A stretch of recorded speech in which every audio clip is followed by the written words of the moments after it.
Hello বন্ধুরা, সবাই কেমন আছো? নিশ্চয়ই খুব ভালো আছো, কিন্তু ভালো থাকাটা ঠিক কতটা ভালো আছে সেটা বুঝতে পারছি না, কারণ প্রচুর গরম পড়েছে আর এই গরমে মানুষ থাকতে পারছে না।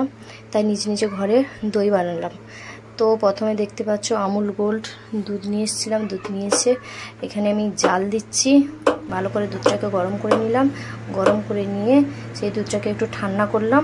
ঠান্ডা করে তো এবারে দেখাবো কিভাবে দই বানাচ্ছি।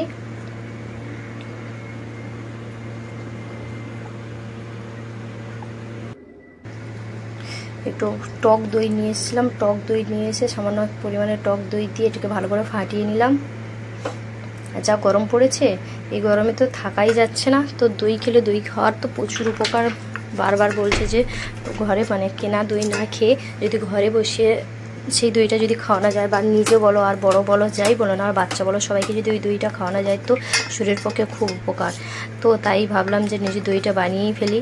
তো এই মানে টক দইটাকে ভালো করে ফাটিয়ে গামলার মধ্যে পুরোটা দিয়ে দিলাম। দিয়ে এবারে দুধটা তার মধ্যে ঢেলে দেওয়া, মানে দুধটা তো জাস্ট আঙুল ডেবানো যাবে এরকম দুধটা গরম আছে। তো এই দুধটা দিয়ে ভালো করে নেড়ে দিয়ে ভালো মানে 4-5টা ভালো করে নেড়ে দিলাম। দিয়ে এবারে এর মধ্যে গামছা দিয়ে ভালো করে প্যাক করে দেবো। দেখাচ্ছি দাঁড়ান।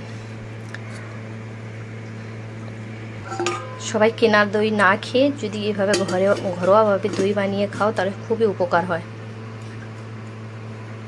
এবারে এর মধ্যে গামছা চাপিয়ে এইভাবে আমি রেখে দিলাম, খুব সুন্দরভাবে যেন না নড়ে।